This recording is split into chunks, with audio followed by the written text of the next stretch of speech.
வணக்கம். வேந்தரின் உச்சிவேளை பகல் செய்திகளுக்காக வர்ணியா, காவேரி ஜெகநாதன். முதலில் தலைப்புச் செய்திகள். விவசாய விளைபொருட்களுக்கு சேமிப்பு கிடங்குகள் அமைக்கப்படும். டாக்டர் பாரிவேந்தர் உறுதி.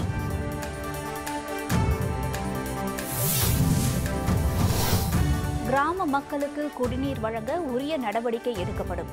பெரம்பலூர் தொகுதியில் டாக்டர் பாரிவேந்தர் தீவிர பிரச்சாரம்.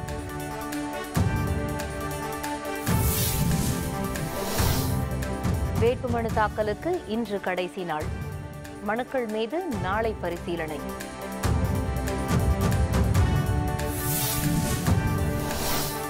அம்மா மக்கள் முன்னேற்ற கழகத்துக்கு குக்கர் சின்னம் கிடையாது.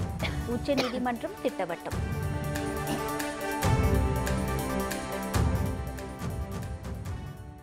பெரம்பலூர் மக்களவை தொகுதிக்குட்பட்ட பகுதிகளில் விவசாய பொருட்களை சேமித்து வைக்க குளிர்சாதன சேமிப்பு கிடங்குகள் அமைத்து தரப்படும் என்று இந்திய ஜனநாயக கட்சியின் நிறுவனர் தலைவரான டாக்டர் பாரிவேந்தர் தெரிவித்துள்ளார். மத சார்பற்ற முற்போக்கு கூட்டணி சார்பில் பெரம்பலூர் மக்களவை தொகுதியில் போட்டியிடும் டாக்டர் பாரிவேந்தர் மேலரசூர், சாத்தாம்பாடி, ஒரத்தூர், கண்ணனூர் உள்ளிட்ட பகுதிகளில் இன்று வாக்கு சேகரித்தார். அவருக்கு கிராம மக்களும் பள்ளி மாணவ மாணவிகளும் உற்சாக வரவேற்பு அளித்தனர். இதனைத் தொடர்ந்து புள்ளம்பாடியில் பேசிய அவர், பெரம்பலூர் மக்களவை தொகுதியில் உள்ள 6 பேரவை தொகுதிகளில் ஒரு தொகுதியில் 30 பேர் வீதம் ஆண்டிற்கு 180 ஏழை எளிய மாணவ மாணவியருக்கு SRM கல்வி குழுமம் சார்பில் கல்வி வழங்கப்படும் என்று தெரிவித்தார். இந்த பாராளுமன்ற தொகுதியில் 300 பேருக்கு ஆண்டிற்கு இலவச கல்வி தர, உயர்கல்வி தர முடிவெடுத்திருக்கிறேன். அதை உறுதியாக சொல்லுகிறேன். அதோடு மட்டுமல்லாமல் ஆண்டிற்கு 300 பேருக்கு வேலை வாய்ப்பு எங்களுடைய குடும்பத்தில் அதுவும் செய்து தரப்படும். அதோடு நான் சார்ந்த திராவிட முன்னேற்ற கழகத்தின் தலைவர் சகோதரர் தலைவர் தளபதி ஸ்டாலின் அவர்கள் உங்களுக்கு தேர்தல் அறிக்கையை சொல்லி இருக்கிறார். 50 லட்சம் பெண்களுக்கு வேலை வாய்ப்பு, 1 கோடி 10ஆம் படித்த இளைஞர்களுக்கு சாலை பராமரிப்பு வேலை என்று கோடிக்கணக்கில் வேலை வாய்ப்பை உங்களுக்கு தர இருக்கிறார். அது மட்டுமல்ல, உங்களுக்கு விவசாய கடன்களை முழுமையாக தள்ளுபடி செய்ய என்ற உறுதியும் கொடுத்திருக்கிறார். உங்களுக்கு கல்லூரியிலே படிக்கிற மாணவர்களுக்கு வங்கியிலே கடன் வாங்கி இருந்தால் அதுவும் தள்ளுபடி செய்யப்படும் என்றும் அவர் சொல்லி இருக்கிறார். இத்தனை வகையிலே உங்களுக்கு வசதி செய்ய, உதவி செய்ய காத்திருக்கிற அரசு தான் திமுக அரசு. அந்த சின்னத்திலே போட்டியிடுகிறேன். ஆகவே விவசாய கடன் முழுவதுமாக தள்ளுபடி செய்ய என்ற அந்த உறுதியும் கொடுக்கப்பட்டிருக்கிறது. இந்த வகையில் உங்களுக்கு எல்லா வகையிலும் பழக்கப்பட்ட என்னை இந்த பாராளுமன்ற தொகுதிக்கு தேர்ந்தெடுக்க வேண்டுமாய் அன்புடன் கேட்டுக்கொள்கிறேன். இதனைத் தொடர்ந்து டாக்டர் பாரிவேந்தர் தனது பூர்வீக கிராமமான மால்வாய் கிராமத்தில் உள்ள குலதெய்வம் அருள்மிகு பச்சையம்மன் கோவிலுக்கு சென்று வழிபட்டார். ஆலய நிர்வாகம் சார்பில் டாக்டர் பாரிவேந்தருக்கு மாலை அணிவித்து மரியாதை அளிக்கப்பட்டது.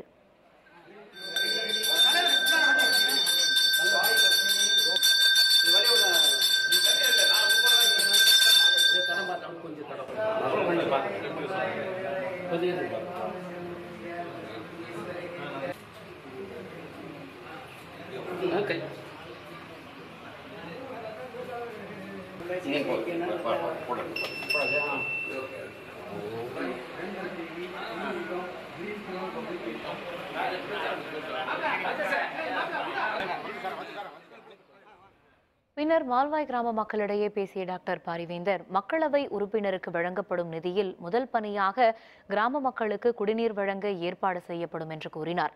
மேலும் கடந்த 5 ஆண்டுகளாக மக்கள் படும் துயரம் ஆட்சியாளர்களுக்கு தெரியவில்லை என்றும் டாக்டர் பாரிவேந்தர் குற்றம் சாட்டினார். மாணவர்களுக்கு 1 கோடி பேருக்கு வேலை தருவதாக தலைவர் ஸ்டாலின் அவர்கள் சொல்லியிருக்கிறார். இவர்கள் யாரோ சொன்னார்கள் என்று எண்ண வேண்டாம். திமுகவை பொறுத்தவரை உங்களுக்கு தெரியும், செய்வதை மட்டுமே சொல்லுவார்கள். அந்த வகையில் 1.5 கோடி மக்களுக்கு இன்றைக்கு தமிழ்நாட்டில் வேலை கிடைக்கிறது என்று சொன்னால் அதை விட மிகப்பெரிய காரியம் இருக்க முடியாது. அரசு என்ன சொல்லுகிறதோ, அரசு என்ன நிதி கொடுக்கிறதோ அந்த நிதியை உங்களுக்கு முழுமையாக வந்து சேர்ப்பேன் என்ற உறுதியையும் இந்த நேரத்தில் நான் சொல்லிக் கொள்கிறேன். இன்னைக்கு நீங்க நடக்கிற அந்த பாராளுமன்ற தேர்தல் என்பது டெல்லிக்கு அனுப்ப வேண்டிய வேட்பாளர், இப்பொழுது வேட்பாளர் தேர்தல் முடிந்த பிறகு பாராளுமன்ற உறுப்பினர். நீங்கள் அனுப்புகிற அந்த பாராளுமன்ற உறுப்பினர் டெல்லிக்கு சென்று அங்கே ஆண்டாண்டுக்கு கொடுக்கிற அந்த நிதியில் குறைந்தது 5 கோடி தருவார்கள். அந்த 5 கோடியையும் தமிழ்நாட்டு மக்களுக்கு, குறிப்பாக இங்கே இருக்கிறார்கள் தண்ணீர் என்று சிரமப்படுகிறார்களே அவர்களுக்கெல்லாம் தண்ணீர் கொண்டு வர முதன்மையாக பயன்படுத்தப்படும் என்பதையும் சொல்லிக்கொள்ள ஆசைப்படுகிறேன். இதனைத் தொடர்ந்து கருடமங்கலம் கிராமத்தில் வயல்வெளிகளில் வேலை செய்து கொண்டிருந்த பெண்களை சந்தித்து வாக்கு சேகரித்த டாக்டர் பாரிவேந்தர் 100 நாள் வேலைவாய்ப்பு திட்டத்தை 150 நாட்களாக உயர்த்த நடவடிக்கை எடுக்கப்படும் என்று கூறினார். இதேபோல் விவசாய விளைபொருட்கள் நல்ல விலைக்கு விற்க ஏற்பாடு செய்யும் என்றும் டாக்டர் பாரிவேந்தர் தெரிவித்தார். வேகாத வெயிலில் உழைத்துக் கொண்டிருக்கிற என் சகோதர சகோதரிகளே, இவ்வளவு உழைப்பிற்கும் பின்னால் சரியான ஊதியத்தை கொடுக்கிறார்களா என்றால் அது முழுமையாக உங்களுக்கு கிடைப்பதில்லை என்பதையும் நான் அறிகிறேன். உங்களுடைய இந்த 100 நாள் வேலை திட்டத்தை பாராளுமன்ற உறுப்பினராக ஆன பிறகு அதை 150 நாள் வேலை திட்டமாக மாற்றுவதற்கு மைய அரசிலே அழுத்தம் கொடுப்பேன். இந்த 150 நாள் வேலை என்பது இப்போது இருக்கிற உங்கள் குடும்ப பிரச்சனையிலிருந்து மேலும் ஓரளவு தீர்ப்பதற்கு வழியாக இருக்கும் என்று நான் நம்புகிறேன். அந்த வகையில் வருகிற ஆட்சி திராவிட முன்னேற்ற கழகத்தினுடைய ஆட்சி, அதே போல மையத்திலே காங்கிரஸ் கட்சியினுடைய ஆட்சி, இது இரண்டும் ஒன்றாக வெற்றி பெற்று புதிய ஆட்சி அமைக்கிற அந்த நேரத்தில் உங்களுடைய பிரச்சனைகள் பெரிய அளவில் தீர்க்கப்படும். அழுந்தலைப்பூர் கிராமத்தில் வாக்காளர்களிடையே பேசிய டாக்டர் பாரிவேந்தர் பாரதிய ஜனதா ஆட்சியில் பண மதிப்பிழப்பு காரணமாக 1 கோடி பேர் வேலை இழந்ததாக தெரிவித்துள்ளார். மேலும் 1 கோடி இளைஞர்களுக்கு சாலை பணிகள் வழங்கப்படும் என்றும் திமுக தேர்தல் அறிக்கையில் தெரிவிக்கப்பட்டுள்ளதை டாக்டர் பாரிவேந்தர் சுட்டிக்காட்டினார். தமிழ்நாட்டைச் சேர்ந்த என்னை ஒரு கல்வியாளனை டெல்லிக்கு அனுப்பினால் என்னவெல்லாம் நடக்கும் என்பதை இப்பொழுது பட்டியலிட்டு சொல்வதற்கு முடியாவிட்டாலும் கூட ஒன்றை மட்டும் நான் உறுதியாக சொல்லிக் கொள்ளுவேன். இன்றைக்கு எப்பொழுதுமே அரசியல்வாதிகள் கிடைக்கிற நிதியில் எப்படி ஒதுக்குவது என்ற நிலை இருக்கிற இந்த காலகட்டத்தில் அது போன்ற நிலை எனக்கு இல்லை என்பதையும் உங்களுக்கு நீங்கள் அறிவீர்கள். என்னுடைய வழக்கம் எல்லாம் கொடுத்துத்தான் பழக்கம், யாரிடமும் வாங்கி பழக்கம் இல்லை. உங்கள் பகுதியில் என்னென்ன தொகுதி என்ன விதமான தொழில்கள் செய்ய முடியுமோ அதற்கெல்லாம் அழுத்தம் கொடுத்து அங்கே தொழிற்சாலை நிறுவி போதுமான வேலை வாய்ப்பை உண்டாக்குவது என்ற பெரும் கடமையாக கருதுகிறேன். அடுத்தது இப்போ நான் சார்ந்திருக்கிற திராவிட முன்னேற்ற கழகத்தில் மரியாதைக்குரிய ஸ்டாலின் அவர்கள் இந்த தேர்தல் அறிக்கையிலே பெண்களுக்கு முன்னுரிமை கொடுத்து 50 லட்சம் பெண்களுக்கு கிராம பகுதியில் வேலைவாய்ப்பு தருவதாக உறுதியளித்திருக்கிறார். அதோடு 1 கோடி படித்த இளைஞர்களுக்கு 10ஆம் வகுப்பு படித்த இளைஞர்களுக்கு சாலை மேம்பாட்டு வசதிகளை செய்வதற்காக அதை பராமரிப்பதற்காக 1 கோடி இளைஞர்களுக்கு வேலை வாய்ப்பு என்று சொல்லுகிற பொழுது இதற்காகத்தானே இந்த திராவிட முன்னேற்ற கழகத்தின் ஆட்சியை எதிர்பார்க்கிறோம் என்று நீங்கள் நினைப்பது நியாயம். அதோடு மட்டுமல்ல, அவர்கள் விவசாய கடன் முழுமையாக தள்ளுபடி செய்யப்பட வேண்டும் என்று மக்கள் கேட்டதற்கு அதையும் செய்வேன் என்றும் சொல்லியிருக்கிறார். இதேபோல் சிறுகளம்பூர், வரகுக்குப்பை, சரடமங்கலம் உள்ளிட்ட பல்வேறு கிராமங்களில் டாக்டர் பாரிவேந்தர் பிரச்சாரத்தில் ஈடுபட்டார். அப்போது திமுக திருச்சி தெற்கு மாவட்ட செயலரும் முன்னாள் அமைச்சருமான KN நேரு, லால்குடி சட்டமன்ற உறுப்பினர் சவுந்தரபாண்டியன், IJK தலைவர் ரவி பச்சமுத்து, பொதுச் செயலர் ஜெயசீலன், அமைப்பு செயலர் SS வெங்கடேசன், கொள்கை பரப்பு செயலர் MS ராஜேந்திரன் மற்றும் காங்கிரஸ், விடுதலை சிறுத்தைகள் உள்ளிட்ட மதசார்பற்ற முற்போக்கு கூட்டணி கட்சியினர் உடனிருந்தனர்.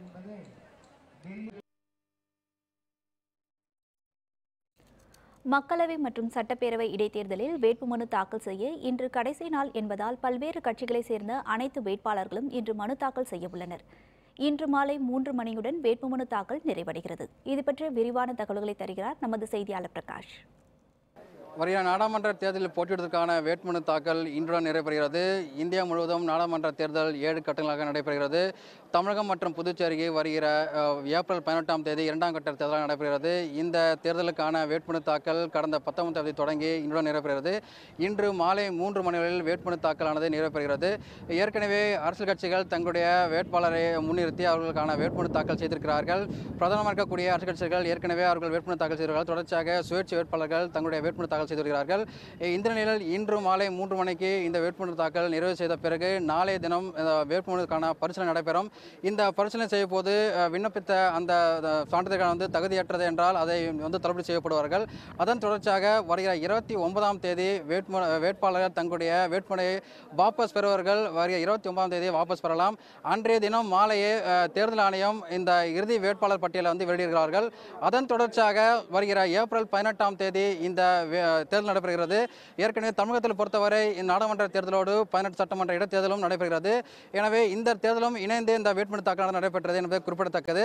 மேலும் அடுத்தபடியாக தேர்தல் ஆணையம் பல்வேறு சிறப்பு ஏற்பாடுகள் நடைபெற்றுகிறார்கள். குறிப்பாக அரசியல் தலைவர்கள் மக்களை சந்தித்து எந்த ஒரு பணம் பட்டுவடா செய்யாமல் இருப்பதற்காக தேர்தல் ஆணையம் தொடர்ச்சியாக பல்வேறு கண்காணிப்புகளிலும் பல சிறப்பு நடவடிக்கைகளும் ஈடுபடுகிறார்கள். எனவே தற்போது தமிழகத்தில் ஒரு பரபரப்பான ஒரு அரசியல் சூழ்நிலை இருக்கிறது என்பதை நாம் தெரிவிக்கலாம். வேந்தர் செய்திகளுக்காக அண்ணா நகரிலிருந்து ஒளிப்பதிவார் இன்பச்செல்வனுடன் பிரகாஷ். அம்மா மக்கள் முன்னேற்ற கழகத்திற்கு குக்கர் சின்னம் வழங்க இயலாது எனவும் கட்சி பதிவு செய்யப்படாததால் வேட்பாளர்கள் அனைவரும் சுயேட்சைகளே என்றும் உச்சநீதிமன்றம் தெரிவித்துள்ளது. அதிமுகவுக்கு இரட்டை இலை சின்னம் வழங்கப்பட்டதை எதிர்த்து டிடிவி தினகரன் தரப்பில் உச்சநீதிமன்றத்தில் மேல்முறையீடு செய்யப்பட்டது.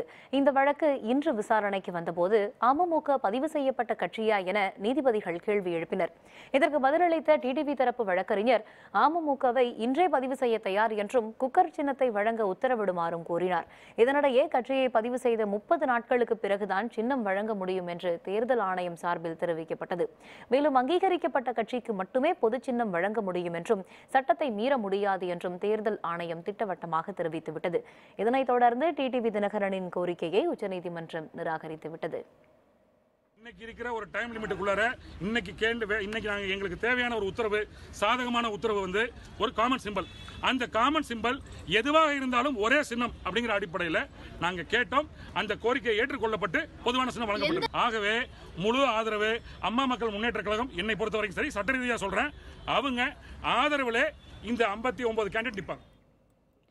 தமிழ் மாநில காங்கிரஸ் கட்சிக்கு சைக்கிள் சின்னம் ஒதுக்க இயலாது என தேர்தல் ஆணையம் திட்டவட்டமாக தெரிவித்துள்ளது.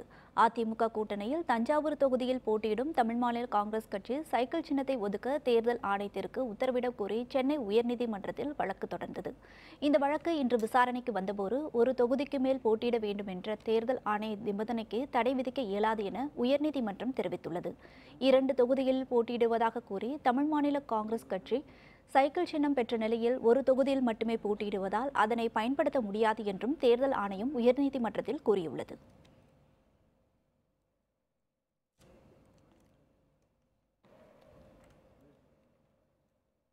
தமிழக மீனவர்கள் சிறைபிடிப்பு, இலங்கை கடற்படை விசாரணை.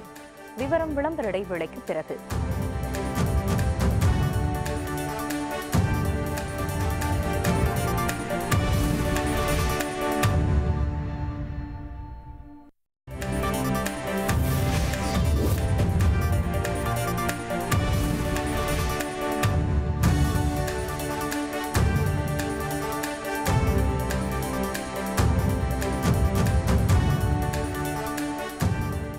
செய்திகள் தொடர்கின்றன. மத்தியிலும் மாநிலத்திலும் ஆட்சி மாற்றம் ஏற்படும் சூழல் உருவாகியுள்ளதாக மதிமுக பொதுச் செயலர் வைகோ தெரிவித்துள்ளார். சென்னை விமான நிலையத்தில் செய்தியாளர்களிடம் பேசிய அவர் திமுக தலைமையிலான கூட்டணிக்கு மக்களிடையே நல்ல வரவேற்பு உள்ளதாக தெரிவித்தார். வரும் நாடாளுமன்ற தேர்தலில் திமுக கூட்டணி நிச்சயம் வெற்றி பெறும் எனவும் அவர் குறிப்பிட்டார்.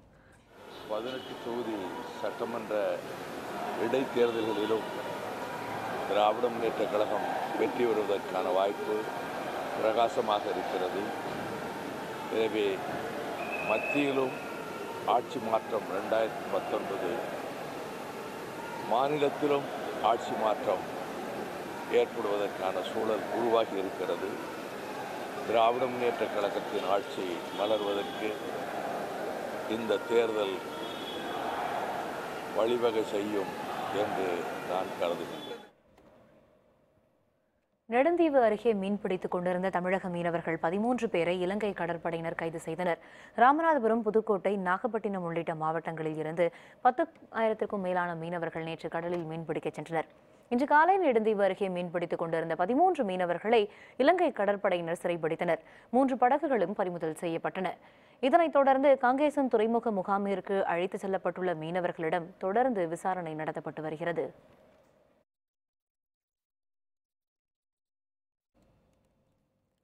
காஞ்சிபுரம் மக்களவை தொகுதியில் போட்டியிடும் அதிமுக வேட்பாளர் தாக்கல் செய்த மனுவில் சொத்து விவரங்கள் குறித்து முன்னுக்கு பின் முரணான தகவல்கள் இருப்பதால் குழப்பம் ஏற்பட்டுள்ளது. காஞ்சிபுரம் மக்களவை தொகுதியில் அதிமுக சார்பில் போட்டியிடும் வேட்பாளர் மரகதம் குமரவேல் ஆட்சியர் அலுவலகத்தில் வேட்புமனு தாக்கல் செய்தார். அதில் தனக்கும் மரபு வழி சொத்துக்கள் எதுவும் இல்லை என குறிப்பிட்டிருந்தார். பின்னர் மாற்று வேட்பாளராக அவரது கணவர் குமரவேல் வேட்புமனு தாக்கல் செய்தார். அதில் தனது பெயரில் 20 லட்சம் ரூபாய் மதிப்புள்ள சொத்துக்கள் இருப்பதாகவும் தனது மனைவி பெயரில் 70 லட்சம் ரூபாய் மதிப்புள்ள அசையா சொத்துக்கள் இருப்பதாகவும் குறிப்பிடப்பட்டதாக கூறப்படுகிறது. இதனால் குழப்பம் ஏற்பட்டுள்ளது. மக்களவை தேர்தலையொட்டி மாற்றுத்திறனாளிகள் தவறாமல் வாக்களிக்க வலியுறுத்தி நடைபெற்ற 3 சக்கர வாகன விழிப்புணர்வு பேரணியில் ஏராளமான மாற்றுத்திறனாளிகள் கலந்து கொண்டனர். மக்களவைத் தேர்தலையொட்டி மாற்றுத்திறனாளிகள் வாக்களிப்பது குறித்து பல்வேறு இடங்களில் விழிப்புணர்வு நிகழ்ச்சி நடைபெற்று வருகிறது. அந்த வகையில் மாவட்ட ஆட்சியர் அலுவலகத்தில் தொடங்கிய இந்த விழிப்புணர்வு பேரணியை ஆட்சியரும் மாவட்ட தேர்தல் அலுவலருமான கதிரவன் துவக்கி வைத்தார். ஆட்சியர் அலுவலகத்தில் தொடங்கிய இந்த பேரணி சம்பத் நகர் இடையான்காடு வலசு பகுதியில் வழியாக மீண்டும் ஆட்சியர் அலுவலகத்தில் முடிவடைந்தது. முன்னதாக மாற்றுத்திறனாளிகள் வாக்களிப்பதற்கான உறுதிமொழி ஏற்கப்பட்டு கையெழுத்தும் பதிவு செய்யப்பட்டது. திருவள்ளூர் மாவட்டம் பொன்னேரியில் வாக்களிப்பதன் அவசியத்தை வலியுறுத்தி மாற்றுத்திறனாளிகள் விழிப்புணர்வு பேரணியில் ஈடுபட்டனர். வருவாய் கோட்டாட்சியர் நந்தகுமார், வட்டாட்சியர் புகழேந்தி ஆகியோர் இந்த விழிப்புணர்வு பேரணியை கொடியசைத்து துவங்கி வைத்தனர். இதில் ஏராளமான மாற்றுத்திறனாளிகள் விழிப்புணர்வு பதாகைகளை ஏந்தியபடி சாலைகளில் ஊர்வலமாக சென்றனர். வாக்களிப்பதை உரிமையாக மட்டும் கருதாமல் கடமையாக கருத வேண்டும் என அவர்கள் வலியுறுத்தினர்.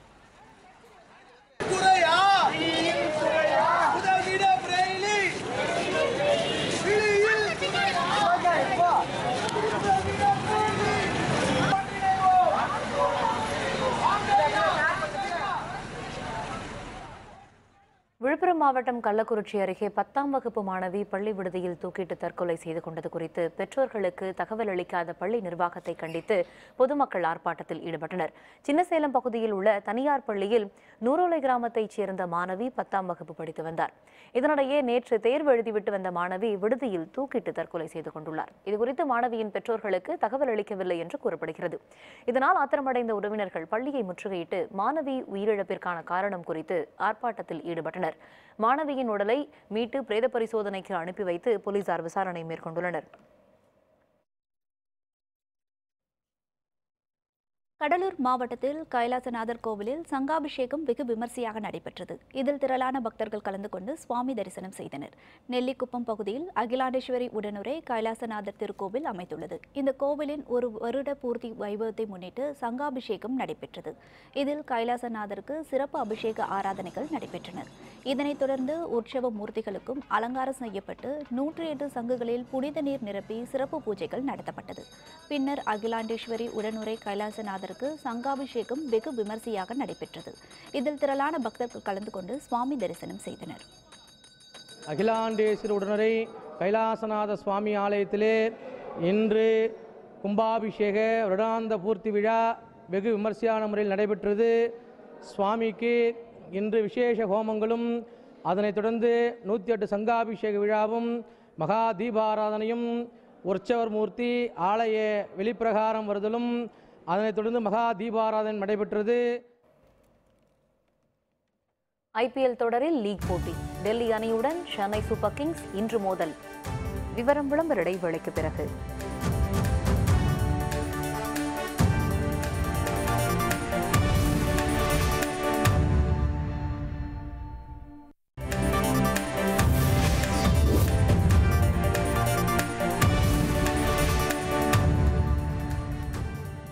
செய்திகள் தொடர்கின்றன. தற்போதைய செய்தி. காஞ்சிபுரம் மாவட்டம் ஸ்ரீபெரும்புத்தூர் அருகே நெமிலி என்ற கிராமத்தில் கழிவுநீர் தொட்டியை சுத்தம் செய்தபோது விஷவாயு தாக்கியதில் தொழிலாளர்கள் உட்பட 6 பேர் உயிரிழந்தனர். பாலஸ்தீன பகுதியில் ஹமாஸ் இயக்கத்துடன் செய்து கொண்ட போர் நிறுத்த ஒப்பந்தத்தை மீறி இஸ்ரேல் தொடர்ந்து தாக்குதல் நடத்தி வருகிறது. பாலஸ்தீனத்தில் ஹமாஸ் அமைப்பின் கட்டுப்பாட்டில் உள்ள பகுதிகளில் இஸ்ரேலுடன் போர் நிறுத்த ஒப்பந்தம் போடப்பட்டுள்ளது. இந்த நிலையில் கடந்த சில நாட்களாக பாலஸ்தீன எல்லைப் பகுதிகளில் இஸ்ரேல் தொடர்ந்து தாக்குதல் நடத்தி வருகிறது. இதில் ஹமாஸ் இயக்கத்தின் முக்கிய தலைவரும் கொல்லப்பட்டதாக கூறப்படுகிறது. இதற்கு பதிலடி கொடுக்கும் வகையில் இஸ்ரேல் பகுதிகளில் ஹமாஸ் அமைப்பு ராக்கெட் தாக்குதல் நடத்தியது. தொடர் தாக்குதல் காரணமாக எல்லைப் பகுதியான காசாவில் பதட்டம் நிலவி வருகிறது. ஐபிஎல் 20 ஓவர் கிரிக்கெட் போட்டியின் 5வது லீக் ஆட்டத்தில் சென்னை சூப்பர் கிங்ஸ் அணி இன்று டெல்லி அணியுடன் மோதுகிறது. ஐபிஎல் கிரிக்கெட் தொடரின் 5வது லீக் ஆட்டம் டெல்லியில் உள்ள பரோஷோ மைதானத்தில் இன்று நடைபெறுகிறது. இந்த ஆட்டத்தில் சென்னை சூப்பர் கிங்ஸ் அணியும் டெல்லி கேபிட்டல்ஸ் அணியும் மோதுகின்றன. நடப்பு சாம்பியனான சென்னை அணி தனது முதல் ஆட்டத்தில் பெங்களூரு அணியை வீழ்த்தியது. இதேபோல் முதல் ஆட்டத்தில் டெல்லி கேபிட்டல்ஸ் அணியும் மும்பை அணியை வீழ்த்தி வெற்றி பெற்றது. இந்த நிலையில் இரு அணிகளும் மோதும் 5வது லீக் ஆட்டம் இன்று இரவு 8 மணிக்கு தொடங்குகிறது. 2வது வெற்றியை பெற இரு அணிகளும் தீவிர முனைப்பு காட்டி வருகின்றன. இதனிடையே சென்னையில் வரும் 31ஆம் தேதி நடைபெறும் ஐபிஎல் போட்டிக்கு 2ஆம் கட்டமாக டிக்கெட் விற்பனை தொடங்கியுள்ளது. வரும் 31ஆம் தேதி சென்னை சேப்பாக்கம் திடலில் சென்னை அணியும் ராஜஸ்தான் அணியும் மோதுகின்றன. இதற்கான டிக்கெட் விற்பனை தொடங்கியதை அடுத்து காலை முதலே ஏராளமான ரசிகர்கள் நீண்ட வரிசையில் நின்று டிக்கெட்களை வாங்கி சென்றனர். டிக்கெட் கிடைச்சது எங்களுக்கு ரொம்ப சந்தோஷமா இருக்கு. என்ன அப்படின்னா இவ்வளோ க்ரௌடுக்கு கிடைக்குமாங்கிறது தான் ரொம்ப கஷ்டம். ஏன்னா ரொம்ப பேர் வெயிட் பண்ணிட்டு இருக்காங்க. ஒரே ஒரு கவுண்ட் தான் ரன் ஆகிட்டு இருக்கு. இன்னும் கொஞ்சம் பண்ணால் கொஞ்சம் நல்லா இருக்கும். ஏன்னா யாருமே போல இந்த அளவுக்கு வெயிட் பண்ணி வாங்குவாங்கன்னு தெரியல. ஏன்னா கிட்டத்தட்ட ஒரு 15 ஹவர்ஸ் இல்லை 16 ஹவர்ஸ் கிட்ட வெயிட் பண்ணி வாங்குறோம். நேற்று ஈவினிங் பார்த்தீங்கன்னா ஒரு ஈவினிங் 6 o'clock இருக்கும். அப்போ வரும்போது பாதி தூரம் நின்றுட்டாங்க. நாங்கள் டிக்கெட் கிடைக்காதான் நினச்சோம். பட் எனிவோ தேங்க் காட் இப்போ மணி பார்த்தீங்கன்னா 11:30 இவ்வளோ தான் நின்று டிக்கெட் வாங்கியிருக்கோம். எல்லாம் எங்கள் தலை தோனிக்காகவும் சின்ன தலை ரெய்னாக்காக தான். we are eagerly waiting for this match. Sunday வெறித்தனமாக நாங்கள் வெயிட் பண்ணுறோம் பார்க்கறதுக்காக. மீண்டும் தலைப்புச் செய்திகள். விவசாய விளைபொருட்களுக்கு சேமிப்பு கிடங்குகள் அமைக்கப்படும். டாக்டர் பாரிவேந்தர் உறுதி.